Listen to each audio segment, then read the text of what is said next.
खुलेआम सदन के अंदर भारतीय जनता पार्टी के अध्यक्ष जेपी नड्डा जी ने कबूल किया कि भारतीय जनता पार्टी के कार्यकर्ता पूर्वांचल समाज के, रोहिंग्या के, बांग्लादेशियों के नाम कटवा रहे हैं। हम इसकी कड़ी निंदा करते हैं और ये एक पूरे पूर्वांचल समाज के खिलाफ साजिश है। एक तरफ उनको कहा जा रहा है कि वो रोहिंग्या हैं, यूपी और बिहार से आए हुए दिल्ली के अंदर बसे हुए लोग जिन्होंने जो 30-30, 40-40 साल से दिल्ली में रह के और दिल्ली को बनाने का काम कर रहे हैं, उनको रोहिंग्या कैसे कहा जा सकता है, उनको बांग्लादेशी कैसे कहा जा सकता है।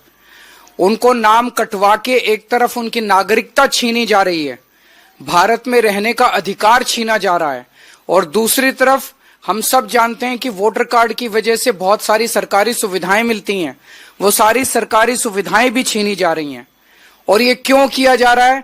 ये एक सोची समझी बहुत घिनौनी साजिश के तहत बीजेपी कर रही है, क्योंकि दिल्ली का अधिकांश पूर्वांचल समाज आम आदमी पार्टी का वोटर है। इसीलिए बीजेपी ने साजिश रची है कि दिल्ली के पूर्वांचल के जितने वोट हैं वो पूरी तरह से कटवा दिए जाएं। हमने अभी थोड़े दिन पहले खुलासा किया था, मैंने आपके सामने शादरा के 11,000 वोटर्स की लिस्ट रखी थी जो बीजेपी ने इलेक्शन कमीशन को दी है कटवाने के लिए। इसके अलावा हमने 14 विधानसभाओं की लिस्टें रखी थी जो बीजेपी अलग अलग जगह पे हजारों की तादाद में कटवा रही है।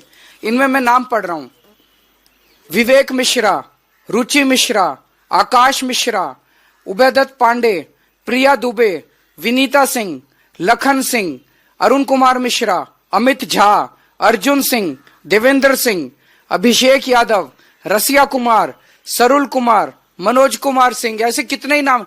ये रोहिंग्या हैं। बीजेपी बताए, नड्डा साहब बताए, ये रोहिंग्या हैं।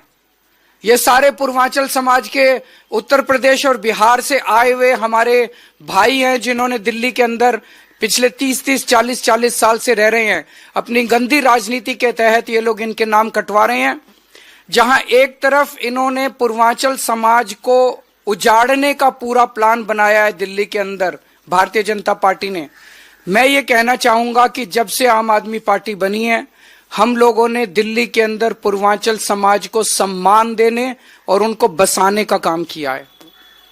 मुझे आज भी याद है 2013 में दिल्ली में उत्तर प्रदेश से और बिहार से बहुत लोग आते हैं। मोटे मोटे तौर पे 2 कारण से आते हैं। एक नौकरी की तलाश में आते हैं और एक स्टूडेंट्स आते हैं, पढ़ाई लिखाई करने के लिए आते हैं। अक्सर गरीब तबके के और लोअर मिडिल क्लास के लोग आते हैं। जब वो दिल्ली आते हैं उनके पास पैसा नहीं होता, गरीब होते हैं।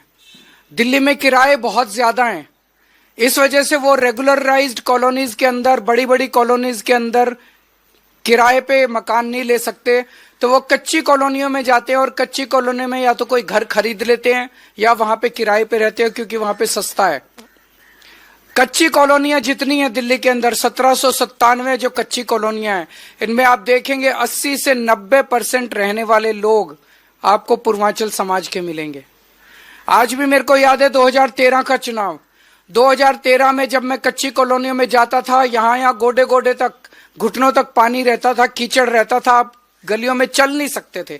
पानी की कोई निकासी नहीं थी, पीने का पानी का कोई सिस्टम नहीं था, कोई सीवर सिस्टम नहीं था, कोई ड्रेनेज सिस्टम नहीं था, कोई सड़कें नहीं थी, कोई गलियां नहीं थी, कोई नालियां नहीं थी, कोई अस्पताल नहीं थे, कोई स्कूल नहीं थे, कुछ नहीं था कच्ची कॉलोनी के अंदर। बस किसानों ने अपनी जमीनें काट काट के, बिल्डर्स ने जमीनें काट काट के और बेच दी थी गलत तरीके से। उन हालातों के ऊपर ये लोग रहते थे। और 2015 में जब मैं मुख्यमंत्री बना, मैंने अफसरों को बुलाया, मैंने कहा हमें यहाँ सड़कें बनानी है, नालियां बनानी है, हमें इनको इज्जत की जिंदगी देनी है। तो अफसरों ने कहा ये काम नहीं हो सकता। मैंने पूछा क्यों नहीं हो सकता? उन्होंने कहा क्योंकि सुप्रीम कोर्ट के ऑर्डर है, क्योंकि केंद्र सरकार के ऑर्डर है कि कच्ची कॉलोनी में विकास नहीं किया जा सकता। उन सारी अड़चनों को, सुप्रीम कोर्ट के ऑर्डर्स को, केंद्र सरकार के ऑर्डर्स को, हमने सारी अड़चनों को पार करके और कच्ची कॉलोनियों में विकास करना चालू किया। दिल्ली में 1797 कच्ची कॉलोनियां हैं, आज 1650 कॉलोनियों के अंदर हमने पानी पहुंचा दिया है, पानी की पाइपलाइन डाली है। हमने 10,000 किलोमीटर की सड़कें और गलियां बनाई हैं कच्ची कॉलोनियों के अंदर। हमने 6800 किलोमीटर की नालियां और सीवर डाले हैं कच्ची कॉलोनियों के अंदर। हमने 4000 किलोमीटर की पानी की पाइपलाइन डाली है कच्ची कॉलोनियों के अंदर। हमने सीसीटीवी कैमरे लगाए हैं, स्कूल बनवाए हैं, हमने मोहल्ला क्लिनिक बनवाए हैं कच्ची कॉलोनियों के अंदर। हमने उनको सम्मान की और इज्जत की जिंदगी दी है। पहले कच्ची कॉलोनियों में लोग कहते थे कि हमारे घर में रिश्ता करने कोई नहीं आता क्योंकि हमारे घर के आसपास का माहौल इतना खराब है। आज लोगों के अच्छे रिश्ते आ रहे हैं। जहां पहले कच्ची कॉलोनियों में जमीन का रेट 3,000 रुपए गज था, आज वो 1 लाख रुपए गज छू रहा है मात्र 7-8 साल के अंदर। तो दोस्तों, ये मैं पूर्वांचल के लोगों को कहना चाहता हूं कि हम आपके नाम किसी हालत में नहीं कटने देंगे। आपको सम्मान दिया है हमने, आपको सम्मान की जिंदगी देंगे। लेकिन एक चीज ध्यान रखना, कोई बीजेपी वाला अगर आपके घर आए उसको अपना नाम मत बताना, उसको अपनी डिटेल्स मत बताना, अपना वोटर कार्ड मत दिखाना, किसी बीजेपी वाले के साथ संपर्क मत रखना। कोई भी बीजेपी वाला आएगा वो हो सकता है आपके नाम कटवाने के लिए आपसे आपका नाम और वोटर कार्ड डिटेल मांग रहा है, और नाम चेक करते रहना। कुछ दिनों के बाद इस बात को हम दिल्ली के घर घर लेके जाएंगे। हर पूर्वांचल समाज के व्यक्ति के घर आम आदमी पार्टी जाएगी और नड्डा साहब का ये वीडियो सबको दिखाएंगे कि किस तरह से भारतीय जनता पार्टी सुनियोजित तरीके से दिल्ली के अंदर पूरे पूर्वांचल समाज के खिलाफ साजिश रच रही है। दिल्ली आम आदमी पार्टी का एक एक कार्यकर्ता एक एक घर में जाएगा और थोड़े दिन के बाद संजय सिंह पूरी दिल्ली के अंदर यात्रा शुरू करेंगे। जितनी पूर्वांचल कॉलोनियां हैं सभी पूर्वांचल कॉलोनियों में जाएंगे, वहीं रात्रि को प्रवास करेंगे और पूर्वांचल समाज के लोगों को भाजपा की इस साजिश के खिलाफ एकजुट करेंगे। Stay ahead with our cutting edge news app. Instantly access the latest shorts in just 1 minute and breaking news in just 50 words.